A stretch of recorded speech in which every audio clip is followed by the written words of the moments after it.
some things to make sure, because again, we have to get used to each other and how sort of the exam is going to work. I don't want to overly generalize, but I don't want us to go through and have these panics and terror situations where some of you go through and will think that there's only one section. There's two. One's yellow and one's blue. One is calculator and one is not calculator. They're evenly split in terms of number of questions are about evenly split. The exam itself is designed to be completed in a 38-minute block, or 38-minute period. You have a 55-minute block. You will have, there's a bunch of, or you have to know your stuff, in order to be successful. When you go through and you take it, sometimes you'll sit there and you'll get stuck on one question. It can absorb too much time. I'll have a clock going and I'll announce the halfway point of the exam. Whenever you finish the first part and hand it in, then the second. The other thing is up front you're going to see, I might have it in chalk or have on paper, but there's a place for everyone. There are 26 of you here, so there's going to be 26 spots for cell phones. You leave your phone up front. We're not going through it at all. It's going to be right in front of you. You can see it. But leave them up front, please, on the ledge. That's one thing. The second thing is no bathroom breaks, because people go through and they hide formula sheets and notes in shocking places in their pocket, and then they go into the bathroom and then they go, oh, this is what it is. If it's a life or death emergency, it can happen, but otherwise, let's be real with each other. I've yet to see somebody who had to go to the potty so much that they exploded. So that would be very messy and awkward for all of us. Out of respect out of people around you, and keep in mind, really it doesn't impact you because you will have exploded. Out of courtesy to those around you, because remember, if you explode, you're going on them. So just make sure, please, if you have to go potty, go beforehand. You'll have the full 55 minutes still. If we've covered it, it's fair game. It's not, regurgitation. Those are the topics that you need to know. So if you want to turn your your review over and write those down, that's fine. Or take a picture of it. That's apparently. I used to have kids go through and write things down until there was one day we had it at a lecture hall at Boulevard, and it was Algebra 1, and I go, all right, so write this down, and literally every kid stood up, and I thought they were like taking pictures of me. It was actually, because I'm used to it, I'm used to it all. But in any case, they were taking pictures of that. If you need to, go ahead. I don't care. The topics that we have to cover are domain and range, functions and one-to-one functions and their properties. Remember, it's a one-to-one function if every input has only one output, and those outputs are unique to the inputs. You need to know equations of lines. Parallel lines have the same slope, perpendicular, negative, reciprocal slope. Given 2 points, you find the slope and then do y minus y1, etc. Vertical and horizontal lines. Some of you are still married to y equals mx plus b. I can't emphasize enough to get out of that mindset. You need to know composition of functions, inserting a function into an expression. Inserting a function into another function. You need to know how to add, subtract, multiply, and divide functions. We need to know how to do piecewise functions and inverses and their properties, and the properties ties back to the stuff that we did with one-to-one functions and so on. I fully expect you all to be very successful. That's the goal. But at the same time, the other end of it, and some of you don't like this part, getting above, my danger zone is when we're talking something at about an 80. That's when something is a red flag. Understand that when you go through and you take like an AP calculus exam, on that exam at the end of the course, an 80 points would put you in the top 3% of all test takers. 80% puts you in the top 3% of all test takers. So let's be real with each other. 80% is not terrible at all. If you want a doctor who got like an 80% or above, 65%, I'd be a little bit concerned for them to cut me open. But an 80 I feel comfortable with. 80 and above is fine. Your test and stuff, this is going to push you a little bit. But some of you get used to, like my favorite is when they do the student of the month thing, and someone like that would be I got this student scored 112 on their last exam. That's not possible unless you roughed up the person next to you and took 12 points from them. Because you can't, it's like saying I worked 25 hours in a day. There's only 24 available for you to work. How can you work 25? But I fully expect you all to do very well. There are a lot of great people in this room right now. I mean, you guys are outstanding. So I hope to get tons of hundreds. Questions on that? All right, let's start off. Oh, somebody asked before about continuous and continuous and discrete functions, what a discrete function is. I don't know if it shows up. I don't remember whether or not it shows up on the exam. But those are some examples of discrete. It was on that review sheet that you had. I think it was question number 4. We literally typed in the first block, what is a discrete function in math, and clicked on the first link. And this is what we got. So things that are discrete, we were sort of laughing. We did the exam before where like you can't have was it like 73 wolves, I think it was the Regents exam. What's that? Deer. 0.12 deer, yeah. So just like that, that would be an example of a discrete function where if the output is going to be an integer value. You don't have 0.2 deer. And they didn't use deer, they said the number of people in your class, the number of TV sets in a home, number of puppies in a litter, questions on a math test. Those would be things where if the input is that, it's a discrete function, because you can't have 6.2 questions on a math test. That's an example of a discrete function. Now, let's bounce over, please, to our first one that we should be able to hopefully close to. I'm going to say, let's start out for us, please, at question number 2. So let's look at what's there. And again, this would be expected to be done calculator free. Looking at what's there, John, what would you give as your domain in question number 2? Bracket 0. How about our range in that one? Royce, what do you say? Now, the next one we're going to take a look at, and I find this so frustrating, that the urge, your instinct is to go to the calculator on question 4. This would be one where the calculator would not be permitted. Think about, now, did you do absolute value functions before? Yes, they look like these when you graph them out and we shift them all around. The domain is the inputs that give an output. Look at question 4. Hands up, please, if you can tell me what the domain on that would be. We're not looking at a graph, you're just processing. The domain are the inputs that give an output. What do we think our domain would be? Negative infinity to positive. And why do you say that? Because it's 2 lines that don't stop.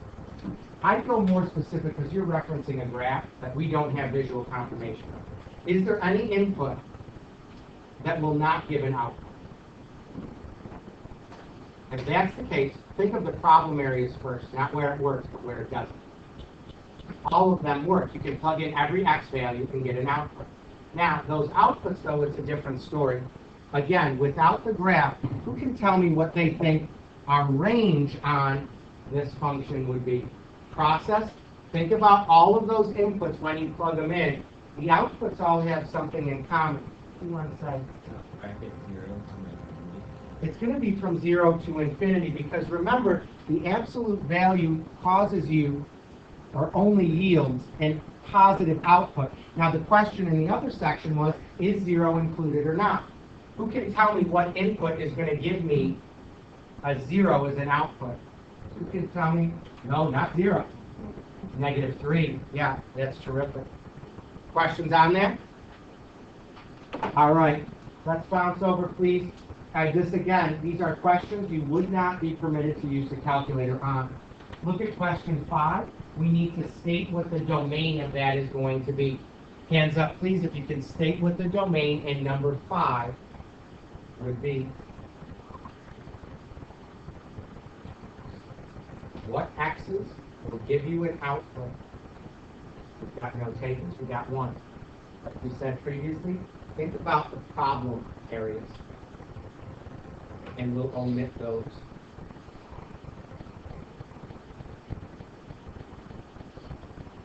can give me a number that is not in the domain in 5? We have no one? Really? No? Three. You can tell me. Now, why do you say 3? Is 3 squared minus 9 equals 0 and became square something as the denominator. There you go. That's terrific. You can't use 3 in the denominator. Your expression is undefined. Furthermore, there's more to that than just this, though. There's another value that we need to stay away from. Who can tell me the second value that I need to stay away from?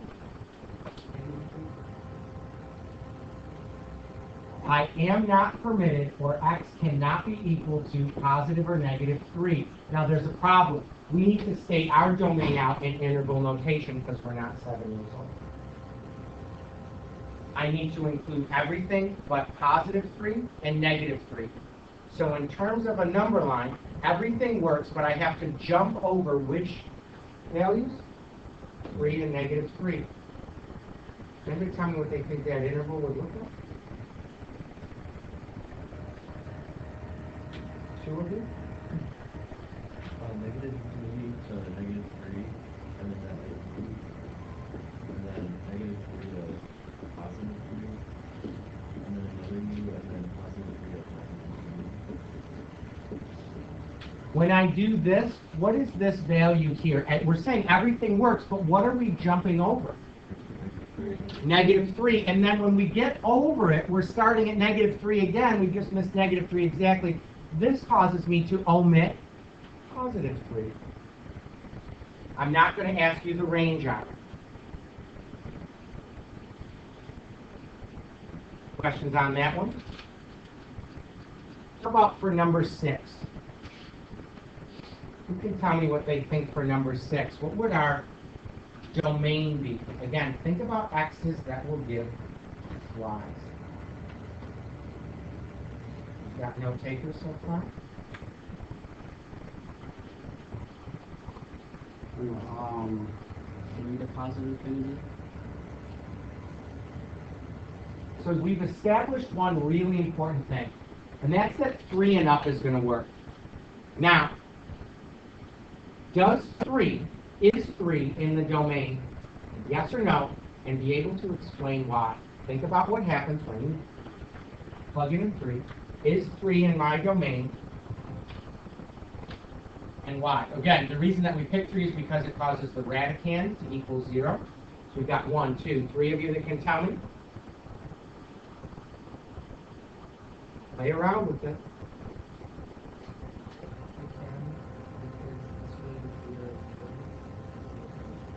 What happened the last time when you answered? You said it couldn't be 3 over on the other side because of what? You can take the square root of 0, and it gives you 0, which most times we're fine with. Why can't we include the 3 in our domain? Because if I plug a 3 into this, I would have, let's say 3 plus 2, which is fine, just needs to be a number, over the square root 3 minus 3. That means I've got 5 over 0.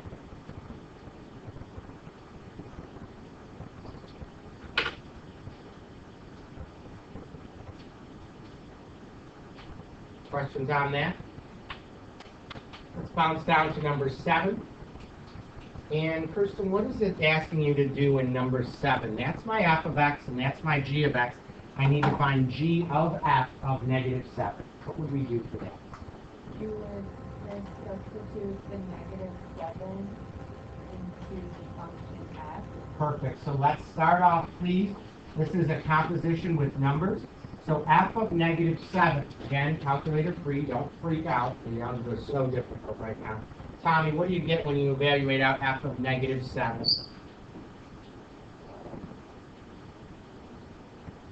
What's negative 7 squared? Negative 7 squared is what? No? Who can tell me what negative 7 squared is going to give me? 49. And then to that, we need to go through and add 6. So 49 plus 6 is going to be 55. What would we do next, Sabrina? Take G of -7. No. Careful. You got the right process. Take the G of the 55. So let's go in and take the G of 55. Again, the numbers are going to be slightly awkward. Take a look at the numerator and the denominator. We need to take 55 plus 8. Amalia, what do you get when you do that? 63. And what's the denominator? None. Doesn't reduce. Questions on that? There's another way. That's my h of x and that's my m of x. There's another way we could list this out. This could be listed as h of m of x or h of m of x. What is it asking you to do then to get an answer in 8a? I'm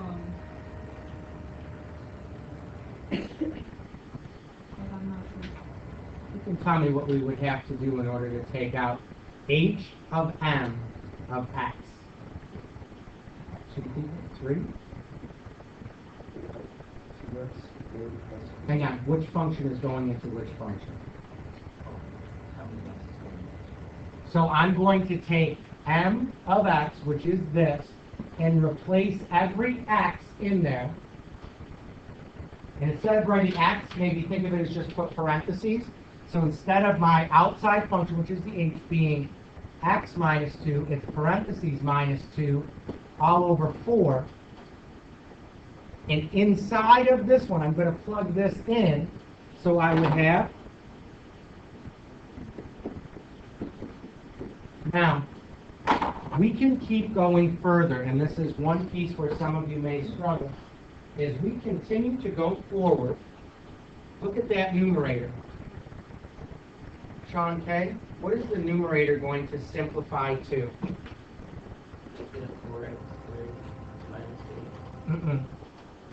Oh, nice. You've got x squared plus 4 minus 2.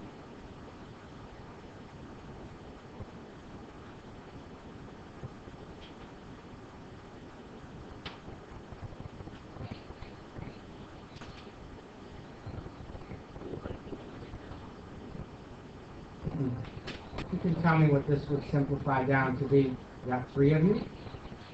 4? Vicky, what do you say?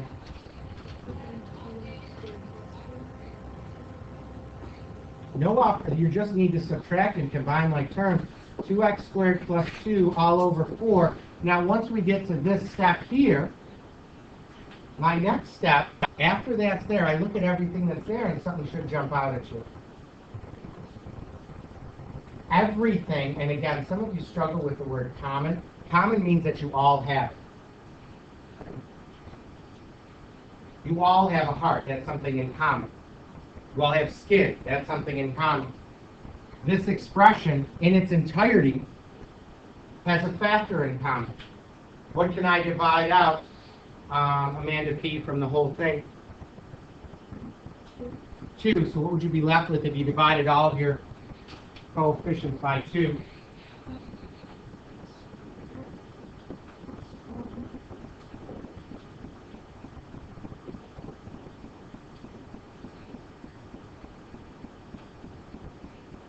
Yes. No, because you divided it out. Because remember, what you did essentially was take a 2 out from, if you need to see the algebra as to why it can go away. You took out a GCF in the numerator and in the denominator. And when I do that, what's 2 over 4 the same as? Okay. Now, this next one has a little bit more work in it. Let's focus on the expression first. Again, this would be m of h of x, or you can list it out as m with the open circle of h of x. So we get here, which function, Sean L., is getting inserted into the other? like getting to, or not the other lessons. No. You've got to take the inside one, plug it into the outside. So we need to take and put the h of x into the m of x. That's what I did. Okay. So now I go through and I always write the outside function, but instead of putting an x there, I put parentheses. So in this case, I'd say the outside function is that, yeah. So 2 parentheses squared plus 4. And inside of that parentheses, what would I go through and write out? Riley? What goes in that parentheses? Squared minus. Yeah, we went for 4. X. Yeah, x minus 2 over 4. Now, there's a bunch of algebra in here that you all are very capable of doing. The first thing order of operations tells us is I need to go through and square this. Now, hopefully you understand when you square a fraction, you square the numerator and the denominator. So, Marissa, what's the denominator going to be when you square it?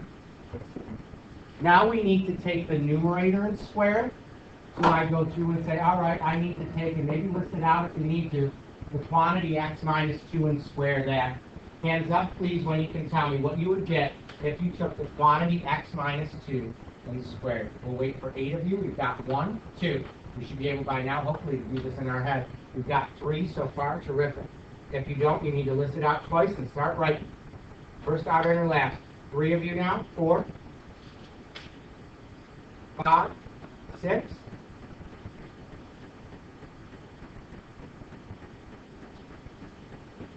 6 people can do this?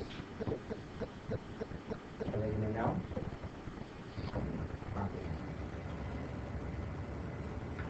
Royce, what do you say? X squared minus 4x.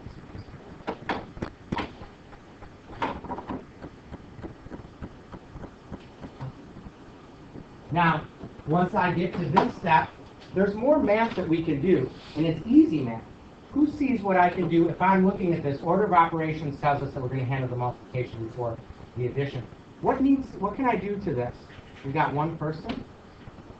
I should slap you right in the face. It would yell at you if it was louder than me.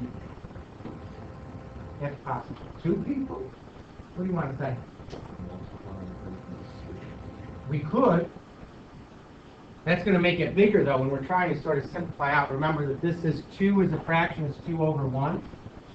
But there's, I don't know if you use, well, you can divide by 16, so. I look at it like this. 2 over 16. Would you ever list out 2/16 of something? What would you list out instead?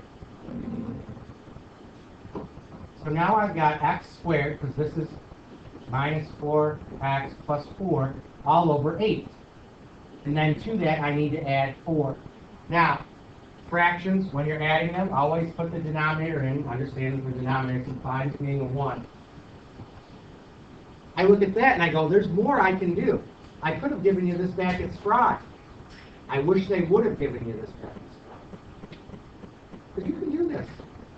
In order to add the fractions together, hands up please if you can tell me what we would need to have happen. We have 2 people, you see? 3. In order to add these fractions together, what needs to happen? We're at 3. You can do better than that. What would your common denominator be between those 2?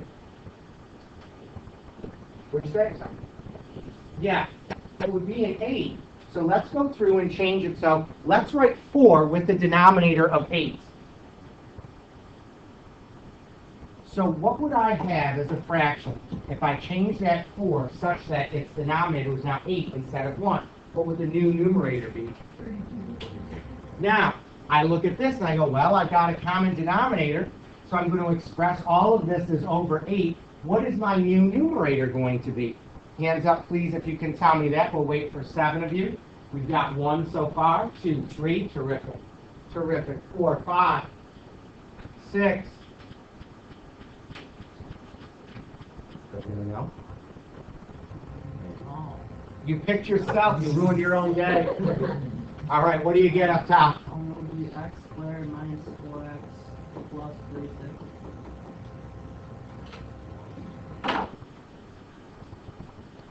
Questions on that?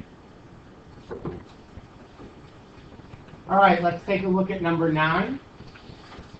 We need to find the inverse of this equation. Now, before we do that, I'm going to ask you to look at the original, and let's ask this. Is this original, what shape is that going to be? And now, a parabola. Is a parabola a function, yes or no? Is it a one-to-one function? Not unless we restrict our domain.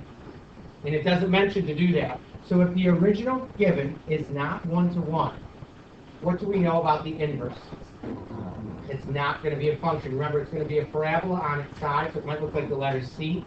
So that's going to fail our vertical line test. So just know that in advance. What do I have to do in order to find the inverse of a function? Hands up, please, if you can tell me. What would you find, the inverse of that given equation? We got 2 people. Nick, what do you say? Switch the x and y. So what would you write out, please? X equals 7y squared minus 3. Terrific. Megan B, what would you do next? Okay, so you've got x plus 3 is equal to 7y squared. Can you keep going? Perfect. And what happens next? Can you keep going now? Now, I'm going to tell you this. This is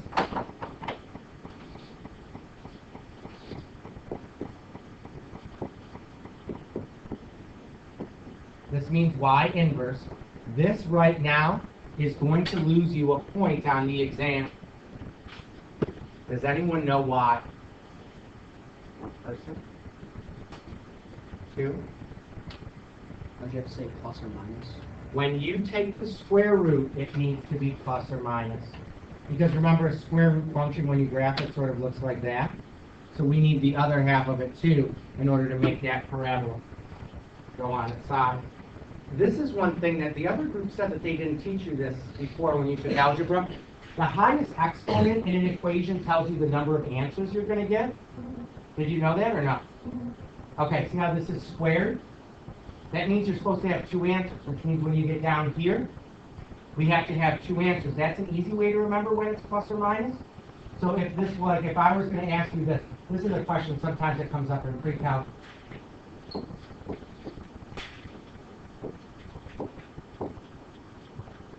How many answers would that equation have? Well, what's the highest exponent? 5. So how many answers should you be able to get? 5. Okay? It doesn't matter whether they're real numbers or imaginary numbers. That's what it would end up being. Okay? All right. So let's take a look, please, at question 10. In order to get an answer in question 10, take a look at what's there. And Sam, what would you have to do in order to get out an answer in question 10?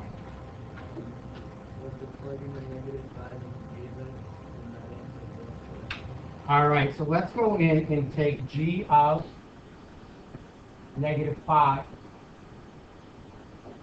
What's g of -5, AJ, going to give me? Go to the function g, plug in a -5 for the x. So, what's 4 times -5? Or is it -4? -4 times -5, what's that? Okay, and then to that number you need to add 3, so what do you get? Okay? Keep going, AJ, what would you do next? So you got to make sure you go back and watch the videos that we did. We did a whole day on it. You know what we would do next? We plug in 23, and it would be f of 23 equal to -2 times 23 minus. F of 23, you plug the function into the, you work your way from the constant, or from the variable up, or sorry, from the constant up. So g of 5, we got an answer, then we're plugging that into the f. So now go to f of 23, and you've got -2 times 23. So, Corey, what's -2 times 23 going to give you? -46. And then -7, what's that going to be? -53.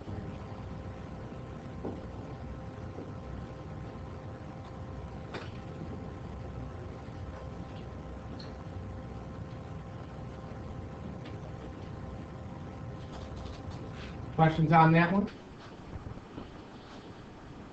All right. Now, I'll say this, you would have the calculator on this.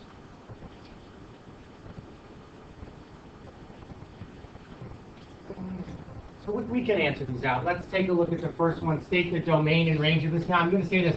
I actually think you can state the domain and the range of this without using the calculator. We'll confirm it using the calculator, but you can state your domain and range without using the calculator. Who can tell me, please, what the domain of this function is, or what x's will give me an output? What's my domain on this going to be? Think about the x's that work, the ones that don't. It doesn't matter how awkward the output is. What would my domain on this be? We've got 1, 2 people, 3. That's it. Connor, what do you think? 0, That is part of the domain, not the whole. If you say all real numbers, that means everything works. Can you give me a number that won't give you an output value? What's an input that you can have that won't give you an output?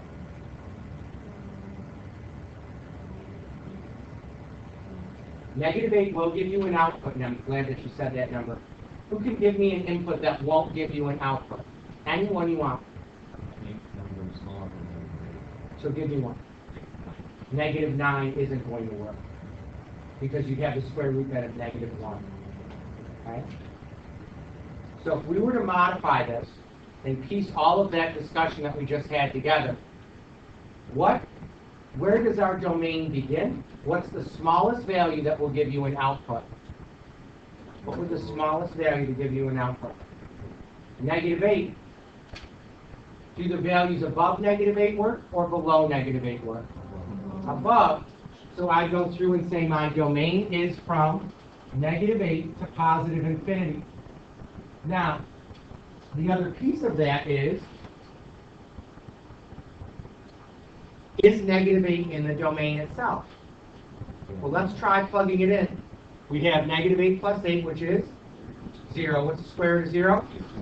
And then multiply that by 5. So we're going to get some output, so this is the domain. How about the range on that? Hands up, please, if you can tell me what output values I would be getting. Think about it. We'll confirm with the graph. But process, you've got to take the risk. And if you're sitting there going, well, what ones do I plug in? Any value in the domain, think about what happens when you plug any of those values in. What kind of outputs are you getting? What numbers are you getting in the range? Who can tell me what our range on this would be? One person. Start plugging numbers in. Again, there's no magic to it. You have to go through and say, when I plug in a 10, what kind of number am I getting as an output? When I plug in a -8, what kind of number am I getting? -7, what kind of number am I getting? -6. That's what you're doing, not staring. You go through and you plug in. We got 2 people that can tell me what my range is going to be. Thomas, what do you think? 0, positive.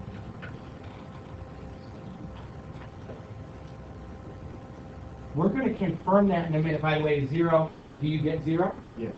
Now, can you explain why? Or was that a guess? Because -8 is the lowest number in the domain. The -8 plus 8 is 0. Square root of 0 is 0. Okay. 5 is 0. Yeah. So the -8 gives you 0. What happens is you start plugging in bigger numbers like, let's say, 10 or 1,000 or a million or a billion. It stays a positive. Stays a positive number. Can a square root give you a negative answer?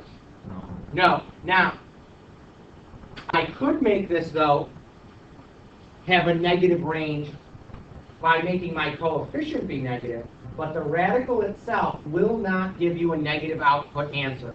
Nothing times itself gives you a negative number. Now, go into your calculators, please, and graph this out. And by the way, I think, well, I don't know whether we discussed this. Make sure you've signed in if you haven't already. Go through and sign in if you haven't already. And go in, get a new document, graph it out.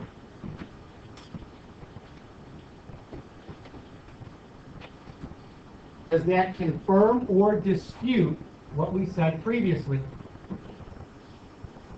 Oh, here's another thing that happened, sorry. Here's our graph. Before we answer the confirm or dispute, I sit there and I look at this and I go, this isn't as good of a picture as I want to get.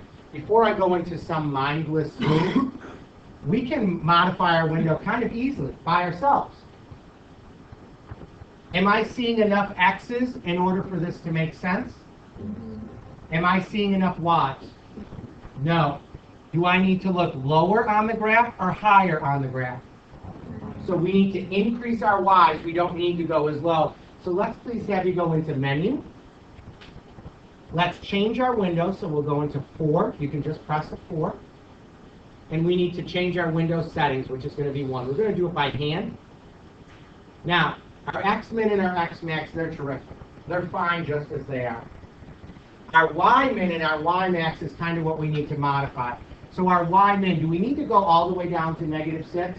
Let's change it so maybe -1 or -2. So change that to be like a -1 or -2. Again, it's not magic. You're going to try it at this and it's not going to work. And then you learn from your mistakes. But doing nothing is what's not going to let you to be better at doing this. Now, our Y-max we need to change as well. How high up do you want to try so we can take a picture of this graph? Okay, let's try 15. And if we need to change it, guess what? You change it. It's not a big deal. You hit enter.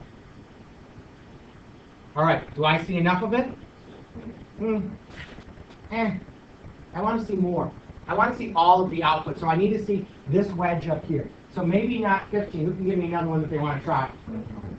Let's say 25. So go in right now, please do the same thing for, just change the 15 to a 25.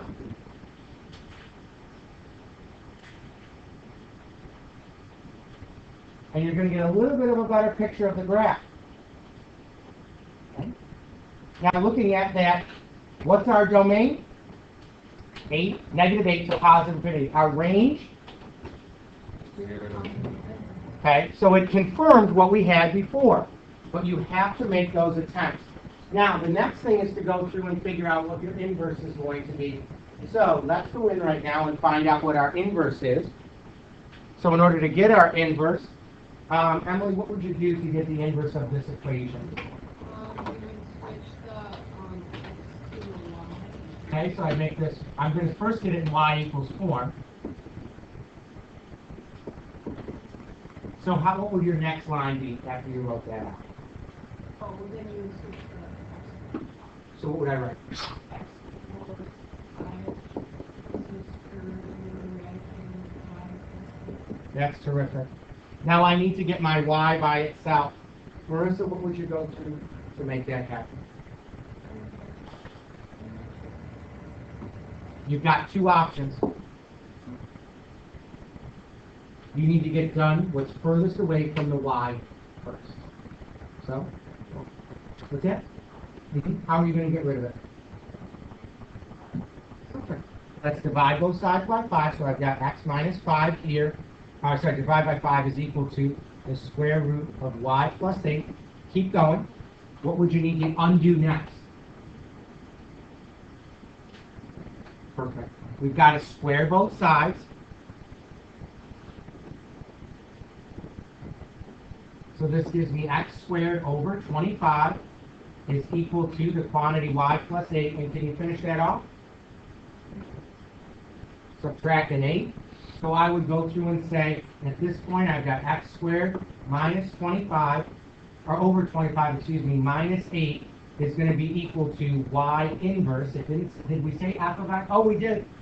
So instead of being y inverse, we would say f inverse of x. Now, there's one problem. What is the shape of this going to be? You don't need to go into the calculator to do this. This is a basic understanding that we should have. What type of equation is this? Hands up, please, and tell me. What type of graph is that going to yield? You've got 3 of your 4. Looking at that equation, you all should be able to easily say, I'm not asking specific points on it. I'm just saying what shape is it going to take when I graph it out. How'd you know it was a parabola? Yeah, the square that's on there. So what we're saying is the inverse of this graph is going to be a parabola Wait, sorry. It's going to be something like this. It's going to be this, but, and we mentioned this previously, we have to restrict our domain down. You answered in question A. What is the domain of the original? Negative 8 to infinity. And what's the range of the original? Now, what is the domain of the inverse then going to be? What'd you say? 0 to infinity. Why did you say that? We'll say our domain of this, as long as our domain is from 0 to positive. Why is that? How'd you know that the domain of the inverse, we have to restrict it down to be that? Inverse is, we switch the range of domain of the Original function. So you do need to restrict the domain down. Remember, that graph that you had didn't look like a sideways parabola. It looked like half of a parabola. So we need to go through and take half of a parabola by restricting the domain. So we said, oh, next question, what's the domain and the range of that? What would the domain of our inverse?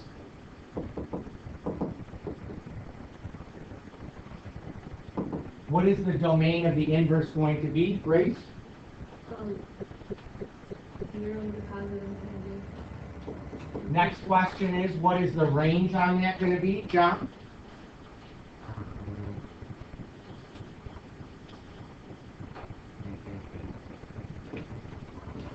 And what was our reasoning for that?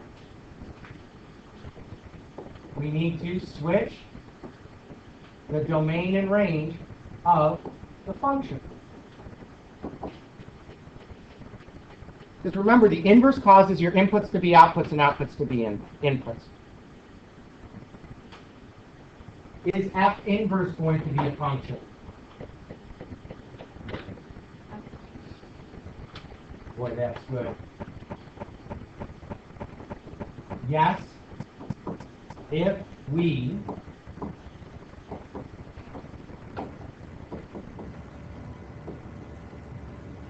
restrict our domain. That's tough. It's a difficult concept. There's two things, in all honesty, in this unit that are the challenge topics. Inverses is one of them, and composition of functions is the other. That's it. Everything else is complete review from 7th and 8th grade. Questions? Yes? How say for the explanation can we like because it was the one with the original result? Yep. Yep. This is more of the same. Take a look, please, at 13a. It gives you that f of x and that g of x. Notice the notation, it's slightly different. What is this asking you to do between your f and g? What's it telling you to go through and do here? We got one person that can see too. Take a look at what's there. What is 13a asking you to do? Tommy, what do you think? To multiply what? What's that? I couldn't hear him say.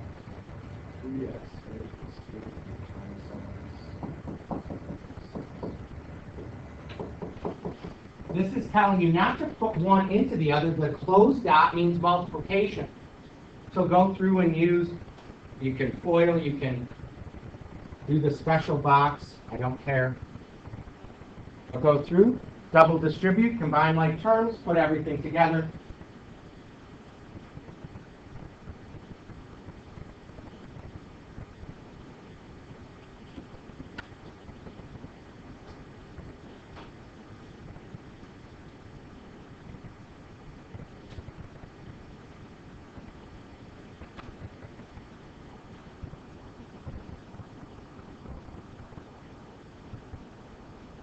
Sabrina, let us know what you get as your final, please, when you get it.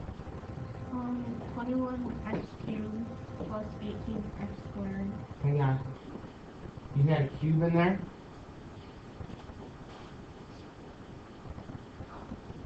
So that should be 21x. Okay? And then if that changes, your outside would give you 18x, and your inside would give you 14x. I don't know if you had that down or not. What would you get when you put those together?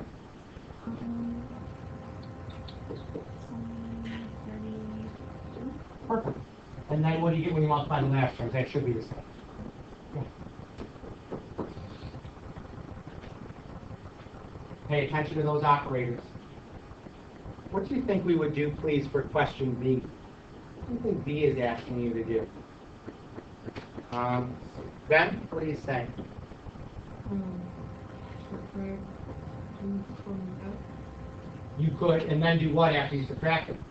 Oh, put 7. Put 7 in, or there's another way that might be a little bit easier to do it. You're going to get the same answer. You could subtract the two expressions and then plug in a 7, or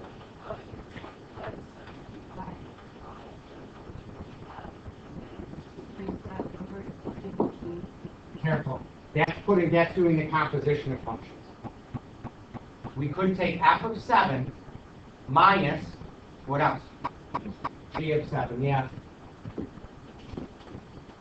From what I heard you say, you're saying plugging in the other answer into the other function. That's when it would be like f of g of x, okay? So this is just telling you take f of 7 minus g of 7. So go in right now, what's f of 7's value? Sean K., what do you get when you take f of 7? So this is 23 minus what's g of 7 going to be? Mickey? What's that? 48. Is that what we got? I thought it was 50 something, is that right? 55. 55, okay. Now, from there I go through and subtract those. And what answer would I go through and get? Hands up, please, if you can tell me that.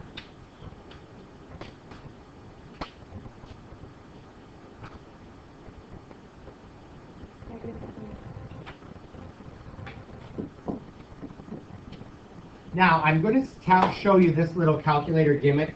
Actually, well, we'll do it at the end. I'll show you how you can, well, you would maybe have the calculator. What would you do for question 15? Take a look at what's there for 15. I've got 2 points. How do I find the equation? This is automatic. This is disturbing if we're not getting it. What do we need to get in order to get the equation going through those 2 lines? What do you want to say? You want to use slope formula? Good. And do you remember what your slope formula is? It's y equals, or x equals y2 minus y1. Terrific. Doesn't matter which one you pick to go first. I'd have -3 minus 1 all over -4 minus 5. That's going to simplify out to be 4/9. Now, there's 2 really easy answers to give. I'm going to say this to you nicely. Some of you are married to this y equals mx plus b. You don't. You get over it. It's so limited as to when that's useful. It literally only works with 1 point on the Cartesian plane. 1. And then some of you go, well, I solved it for b. If you don't get this now, calculus is going to be so much more difficult because we're going to be going back and going, I don't think that this is right. No. Who can tell me what one possible equation of a line? Again, there's a multitude of answers that you could get. What's one possible equation of a line for this? -1 equals 4 times.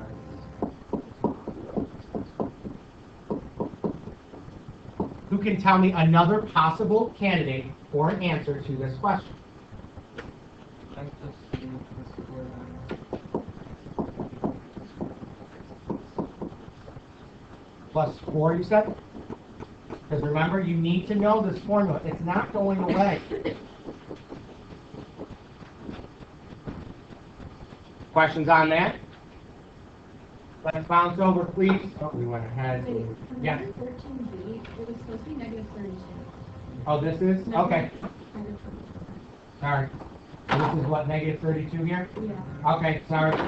Now, take a look at this question. This one should be very, very easy. Hands up, please, if you can answer out 16. 1, 2 of us. This should take you about 4 or 5 seconds. 5? Come on. Come on. Nikki, what do you want to say?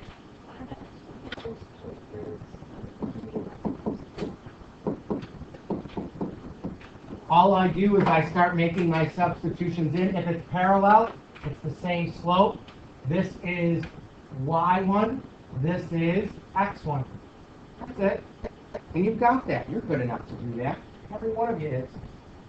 Oh, here's another one. Find equation of a horizontal line that's going through that. I always plot these out for vertical and horizontal.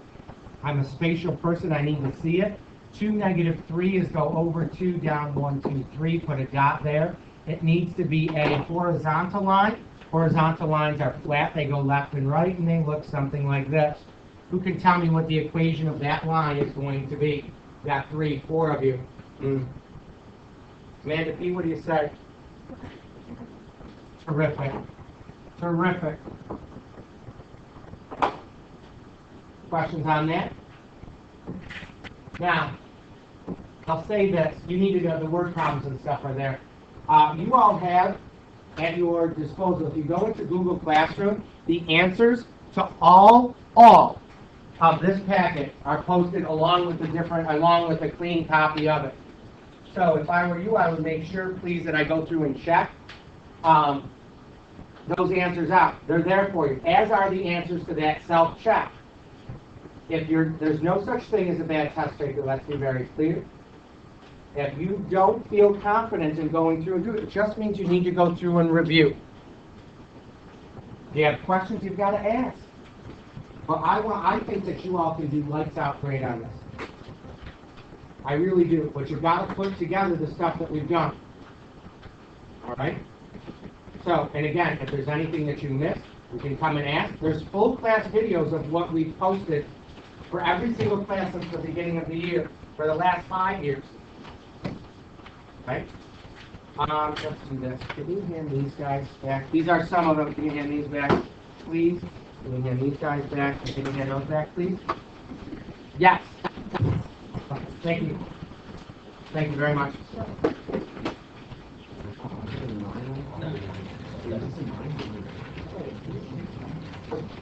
Oh, I missed mine. So I just didn't